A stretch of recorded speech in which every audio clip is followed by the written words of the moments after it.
Welcome everyone. JENPAS UG 2024 ক্যান্ডিডেটদের জন্য আজকের এই ভিডিও অত্যন্ত গুরুত্বপূর্ণ হতে চলেছে। JENPAS UG first round cutoff, first রাউন্ডে কত র্যাঙ্কে সরকারি বেস্ট নার্সিং প্যারামেডিক্যাল বিএইচএ পাওয়া যাবে, ফার্স্ট রাউন্ডের কাট আপ কত হতে চলেছে, বিস্তারিত তথ্য শেয়ার করব এই মুহূর্তের বিগ ব্রেকিং এবং সুপার এক্সক্লুসিভ আপডেট। কত র্যাঙ্কে সরকারি কলেজ পাবে ফার্স্ট রাউন্ড ওয়ানের এক্সপেক্টেড কাট অফ কত হতে চলেছে, কত র্যাঙ্ক করলে বিএসসি নার্সিং প্যারামেডিক্যাল বা বিএইচ এর সরকারি কলেজ পাবে। কারণ প্রাইভেট কলেজ কিন্তু যে কোনো র্যাঙ্কেই পাওয়া যায়, ঠিক আছে। প্রাইভেট কলেজে ডাইরেক্ট অ্যাডমিশনও চালু হয়ে গেছে।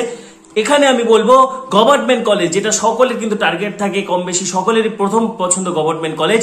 তো গভর্নমেন্ট কলেজে কাট অফ কত যেতে পারে এবছর জেনপাস ইউজি সমস্ত তথ্য আলোচনা করবো। তার আগে বলছি যারা আমাদের চ্যানেলে নতুন ভিডিও দেখছো তাড়াতাড়ি সাবস্ক্রাইব করো। জেনপাস ইউজির কাউন্সিলিং সংক্রান্ত পরবর্তী ভিডিওগুলির জন্য এখনই সাবস্ক্রাইব করো, পাশে থাকা বেল আইকনটা অবশ্যই প্রেস করো এবং ভিডিওটি প্রচুর প্রচুর প্রচুর শেয়ার করো। পাশাপাশি অত্যন্ত তাৎপর্যপূর্ণ, ঠিক আছে, বিধিবদ্ধ সতর্কীকরণ যারা হচ্ছে জেএনএম হসপিটাল, যেটা Jawaharlal Nehru medical college Kalyani, GNM Kalyani, ঠিক আছে, এটা শুধুমাত্র বিএসসি নার্সিংয়ের জন্য বলছে, অন্য কোনো কোর্সের জন্য না।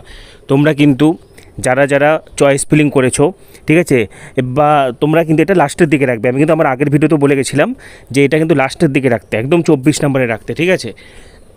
যাদের র্যাঙ্ক বেশি তোমরা তো অবশ্যই রাখবে, কিন্তু এই কলেজের কিন্তু আইএনসি প্রবলেম রয়েছে। তোমাদেরকে আমি পুরনো একটি খবর, এই বছরেরই 14 এপ্রিলের একটি খবর প্রকাশ করছি। দেখো, এখানে এই কলেজের স্টুডেন্টস, এই কলেজে আমার প্রচুর স্টুডেন্টস রয়েছে, ঠিক আছে, সেটা হচ্ছে ফার্স্ট ইয়ার বলো, সেকেন্ড ইয়ার বলো বা থার্ড ইয়ার বলো।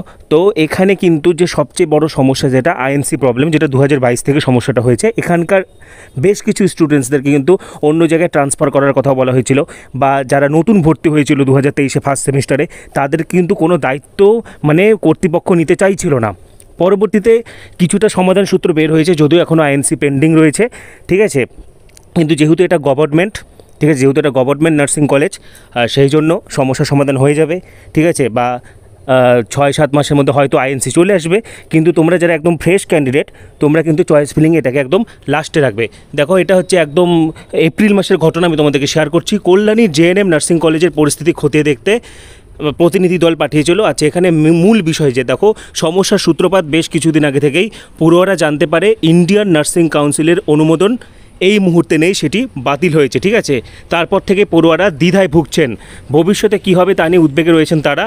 এবছর প্রথম বর্ষে পঠন পাঠনের জন্য ভর্তি নেওয়া হয়, কিন্তু ঠিকমতো ক্লাস হচ্ছে না। এটা প্রায়শই আমাকে স্টুডেন্টসরা জানায় যে এনএমে কিন্তু ক্লাস ঠিকঠাক হয় না, ঠিক আছে।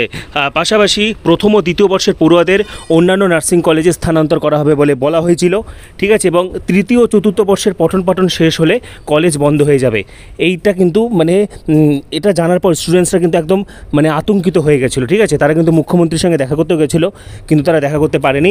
পরবর্তীতে বিষয়টি খতিয়ে দেখে কিন্তু একটা হচ্ছে মানে সাময়িকভাবে কিন্তু একটা সিদ্ধান্ত নেওয়া হয়, এবং পরে এই আইএনসির জন্য আবার নতুন করে অ্যাপ্লাই করা হয় গভর্নমেন্ট কলেজ। তাই কিছু না কিছু ব্যবস্থা হবে, যারা ভর্তি হয়ে গেছে তাদেরকে অন্য কলেজে ট্রান্সফার, যদিও পরবর্তীতে আইএনসি নাই আসে, তাহলে সেক্ষেত্রে অন্য কলেজের মাধ্যমে তাদেরকে রিকগনাইজড করা হবে, যেহেতু গভর্নমেন্ট কলেজ। কিন্তু তোমরা যখন নতুন করে চয়েস ফিলিং করার সুযোগ পাচ্ছ, সেক্ষেত্রে জেএনএমকে কিন্তু তোমরা অবশ্যই 24 নম্বরে রাখবে, ঠিক আছে। এবং এটা শুধুমাত্র কিন্তু বিএসসি নার্সিংয়ের জন্য, প্যারামেডিক্যাল বা বিএইচের ক্ষেত্রে নয়।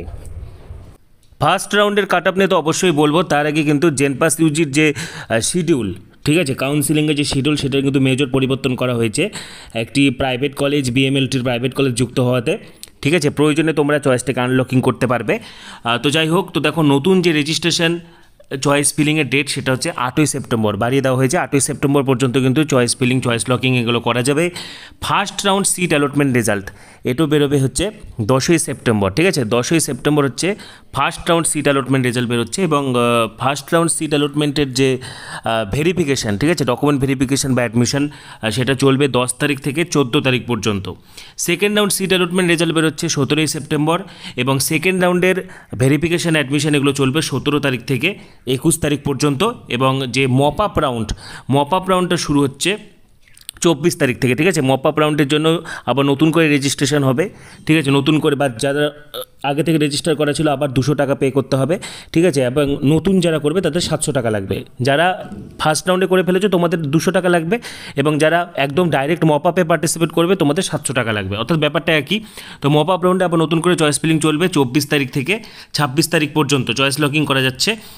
26 তারিখে চয়েস লক করে দেওয়া যাবে, এবং মপ আপ রাউন্ডের রেজাল্ট বেরোচ্ছে 28শে সেপ্টেম্বর, এবং মপ আপ রাউন্ডের অ্যাডমিশন চলবে 28শে সেপ্টেম্বর থেকে 1 অক্টোবর পর্যন্ত। এটা কিন্তু কাউন্সিলিং শিডিউলটা একটু পরিবর্তন করে দেওয়া হয়েছে, ঠিক আছে। এই জিনিসটা কিন্তু খেয়াল রাখবে। তো প্রথমে আমি আসবো হচ্ছে বিএসসি নার্সিং। তো এই বছর যেহেতু দেখো নিটের কাউন্সিলিং হয়ে গেছে, সুতরাং যারা এমবিবিএস বিডিএস পড়ার তারা কিন্তু অলরেডি তারা চলে গেছে, ঠিক আছে। তারা জেন পাসের কাউন্সিলিং করবে না। পাশাপাশি অনেকে আবার এএনএম জিএনএম এর জন্য ওয়েট করছে। হ্যাঁ, এএনএম জিএনএম যারা অনেকে কিন্তু বিএসসি নার্সিং ছেড়েও এএনএম জিএনএম করে, এরকম প্রচুর উদাহরণ রয়েছে, সুতরাং অবাক হওয়ার কিছু নেই। সমস্ত কিছু নিরিখে এবছর কাট আপ কত হতে পারে প্রথমে আমি বিএসসি নার্সিং এর ক্ষেত্রে বলছি, ঠিক আছে। তো দেখো 24টা সরকারি কলেজ রয়েছে। প্রথমে আমি বলবো হচ্ছে বিএসসি নার্সিং এর ক্ষেত্রে কাট আপ এবছর কত দূর যেতে পারে। তোমরা +500 -500 করে ধরে রাখো। মোটামুটি এটা কিন্তু ফার্স্ট রাউন্ডে কাট আপ বলছি। এরপরে সেকেন্ড হবে মপ আপ হবে। সিট থাকলে কিন্তু যদি মপ আপের পরেও সিট বেঁচে যায় সেক্ষেত্রে কিন্তু স্পট কাউন্সিলিং হবে, ঠিক আছে। তোমরা অনেকে প্রশ্ন করছিলে যে 30শে সেপ্টেম্বর তো লাস্ট ডেট, তাহলে স্পট কাউন্সিলিং কিভাবে হবে? ওটা কোনো ব্যাপার না, সিট ফাঁকা থাকলে স্পট কাউন্সিলিং হবে, ঠিক আছে। আমার এগুলোর জন্য পূর্ব অভিজ্ঞতা দরকার হয়। পূর্ব অভিজ্ঞতা থেকে আমি বলছি প্রত্যেক বছর স্পট হয়েছে, এবারও সিট ফাঁকা থাকলে স্পট হবে। তো যাই হোক, আমি এখানে বলছি জেনারেল মোটামুটি ফার্স্ট রাউন্ডের কাট আপ, ঠিক আছে।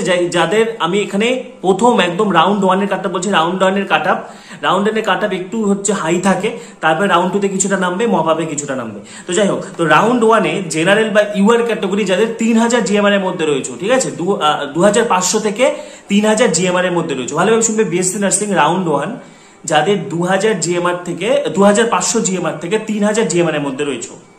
রাউন্ড 1 না পেলে তোমরা রাউন্ড 2 তে তো পাবেই। ওবিসি এ যাদের মোটামুটি কিন্তু হচ্ছে ওবিসি এ 3500 জিএমআর এর মধ্যে রয়েছে, ওবিসি এ ক্যাটাগরি। এটা আমি একদম রাউন্ড 1 এর কথা বলছি, ঠিক আছে। মন খারাপ করবে না, যাদের রাউন্ড 1 এ হবে না তোমাদের অটোমেটিক্যালি রাউন্ড 2 তে আসবে, যাদের ভালো র্যাঙ্ক রয়েছে। ওবিসি এ যাদের 3500 জিএমআর এর মধ্যে রয়েছে। ওবিসি বি যাদের হচ্ছে ওবিসি বি যাদের হচ্ছে 3500 জিএমআর এর মধ্যে রয়েছে, মানে 3500 থেকে একটু কম আছে, 3300 জিএমআর এর মধ্যে রয়েছে, কারণ জেনারেল আর ওবিসি বির মধ্যে সেরকম ডিফারেন্স হয় না। 3300 জিএমআর।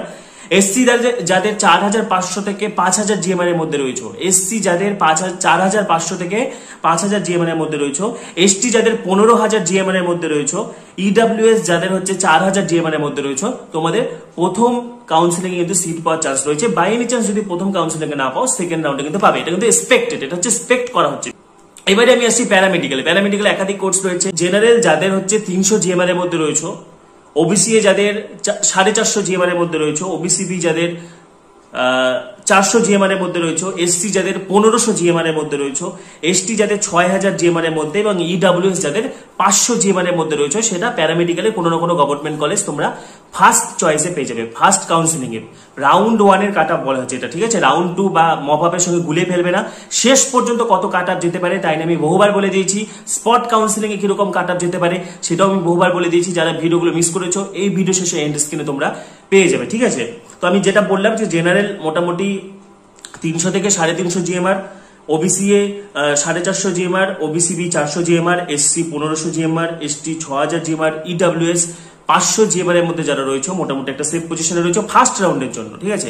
ভিএমএলটি ছাড়াও কিন্তু জেনপাস ইউজির প্যারামেডিক্যাল একাধিক কোর্স রয়েছে, যেমন সিসিটি রয়েছে, ওটিটি রয়েছে, ঠিক আছে, perfusion technology, physician assistant, MMB, BVSO, পাশাপাশি বেশ কয়েকটা নতুন কোর্সও যুক্ত রয়েছে।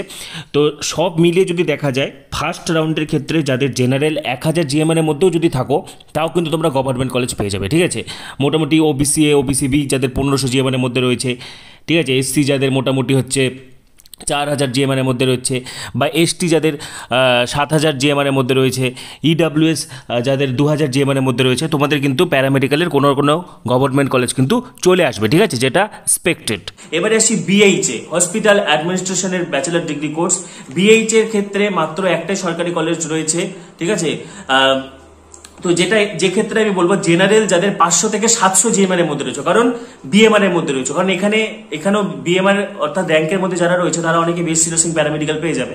তো বিএইচ এর ক্ষেত্রে যাদের বিএমআর 500 থেকে 700 এর মধ্যে রয়েছে তোমরা একটা সেফ পজিশনে রয়েছে, ফার্স্ট কাউন্সিলিং এ সিট পাওয়ার চান্স রয়েছে। ওবিসি এ যাদের 1000 বিএমআর এর মধ্যে, ওবিসি বি 800 বিএমআর এর মধ্যে, এসসি 2000 বিএমআর এর মধ্যে, এসটি 15000 বিএমআর এর মধ্যে, ইডব্লিউএস 1500 বিএমআর এর মধ্যে। বিএইচ এর ক্ষেত্রে আরেকবার বলছি, জেনারেল যাদের 500 থেকে 700 BMR, OBC A 1000 BMR, OBC B 800 BMR, SC 2000 BMR, ST 15000 BMR, EWS 1500 BMR. তোমাদের কিন্তু ফার্স্ট রাউন্ডে কলেজ পাওয়ার চান্স আছে। তো এটা হচ্ছে first round 1 seat allotment result, expected cut off আমি বলে গেলাম। তো যারা ফার্স্ট রাউন্ডে পাবে না একদমই চিন্তার কোনো কারণ নেই, সেকেন্ড রাউন্ড আছে, মপ আপ আছে, সিট ফাঁকা থাকলে স্পট কাউন্সিলিং হবে। তো তোমাদের আরো কিছু জানা থাকলে কমেন্ট অবশ্যই জানাবে, পাশাপাশি পরবর্তী ভিডিওগুলির জন্য এখনই সাবস্ক্রাইব করো, পাশে থাকা বেল আইকনটা অবশ্যই প্রেস করো এবং ভিডিওটি প্রচুর শেয়ার করো। সবাইকে অসংখ্য ধন্যবাদ।